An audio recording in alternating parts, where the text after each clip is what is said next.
আসসালামু আলাইকুম ভিউয়ার্স, সকলকে স্বাগতম all job news and education চ্যানেলে চলে আসলাম নতুন একটি ভিডিও নিয়ে। আজকে ভিডিওর বিষয় হচ্ছে বাংলাদেশ ব্যাংক বা সমন্বিত ব্যাংকের যে আপনার ক্যাশ অফিসার পদের যে অ্যাডমিট কার্ড কিভাবে ডাউনলোড করতে পারবেন সেই ভিডিও নিয়ে চলে আসছি। আপনারা কিন্তু ঘরে বসেই মোবাইল ফোনের মাধ্যমে ডাউনলোড করতে পারবেন। তো প্রথমে আপনারা এখানে চলে যাবেন, আপনারা লিখবেন ব্যাংক অ্যাডমিট কার্ড। যদি এই কথাটা যদি আপনারা লেখেন তারপর দেখেন প্রথমে যে ওয়েবসাইটটা চলে আসলো বাংলাদেশ ব্যাংক, সেখানে প্রবেশ করবেন। প্রবেশের পর এমন একটা ইন্টারফেস চলে আসবে, সেখানে দেখবেন BB website, job circulars, online application, applicant CV, তারপর হচ্ছে ডাউনলোড অপশনে দেখেন যখন আপনি ধরবেন তখন কিন্তু এখানে অ্যাডমিট কার্ড, ভাইভা কার্ড, এখানে কিন্তু ডুপ্লিকেট অ্যাডমিট কার্ড অনেকগুলো শো করতেছে। তো সেখান থেকে অ্যাডমিট কার্ড অপশনে চলে যাবেন। অ্যাডমিট কার্ড অপশনে চলে যাওয়ার পরে তখন কিন্তু আপনারা এখানে দেখতে পারবেন, দেখেন আপনারা কিন্তু দুইটি পদের জন্য অ্যাডমিট কার্ড অ্যাভেলেবেল আছে এখানে।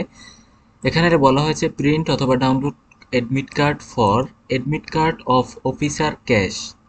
এখানে কিন্তু ক্যাশ অফিসার পদে যেটার আইডি হচ্ছে 103222। এখানে কিন্তু দেখেন অন অর বিফোর 30 সেপ্টেম্বর 2025, মানে 30 সেপ্টেম্বরের পূর্বেই কিন্তু আপনাকে ডাউনলোড করতে হবে, এরপরে কিন্তু আর ডাউনলোড করতে পারবেন না। এবং এই একটি পদ এখানে উল্লেখ করা হয়েছে, এই দুটির জন্য কিন্তু আপনার অ্যাডমিট কার্ড তারা ডাউনলোড করতে বলতেছে। তো এখানে দেখেন, এখানেও বলা হয়েছে ট্র্যাকিং নাম্বার স্টার্ট উইথ 103222 এবং এই কোডের জন্য eligible to download admit card. এখানে দেখেন দুইভাবে, এখানে হচ্ছে জব ট্র্যাকিং নাম্বার আর পাসওয়ার্ড।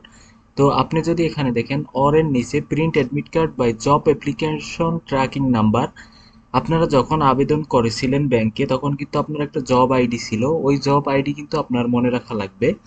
আপনারা যখন এখানে ক্লিক করবেন, ক্লিক করার পরে সিলেক্ট ফর হুইচ পোস্ট, যেই পোস্টের জন্য আপনি অ্যাডমিট কার্ড ডাউনলোড করবেন সেই পোস্ট আপনাকে সিলেক্ট করতে হবে। সেটা হচ্ছে আপনি এভাবে সিলেক্টে করলে দেখেন আমি কিন্তু অফিসার ক্যাশ এই পদের জন্য অ্যাডমিট কার্ড ডাউনলোড করব, সুতরাং আমি এখানে এটা সিলেক্ট করব। তারপর হচ্ছে সিবি আইডেন্টিফিকেশন নাম্বার, এটা আপনারা যখন আবেদন করেছিলেন তখন কিন্তু এটা দেওয়া হয়েছিল, তো এটা সংরক্ষণ করে রাখতে হবে অবশ্যই। তারপর এখানে ক্লিক করার পরে আমার সিবি আইডেন্টিফিকেশন নাম্বার হচ্ছে দেখেন এই 1902। আমি যদি এটা ক্লিক করি তারপর দেখেন এখান থেকে পাসওয়ার্ড আপনারা বসিয়ে দিবেন।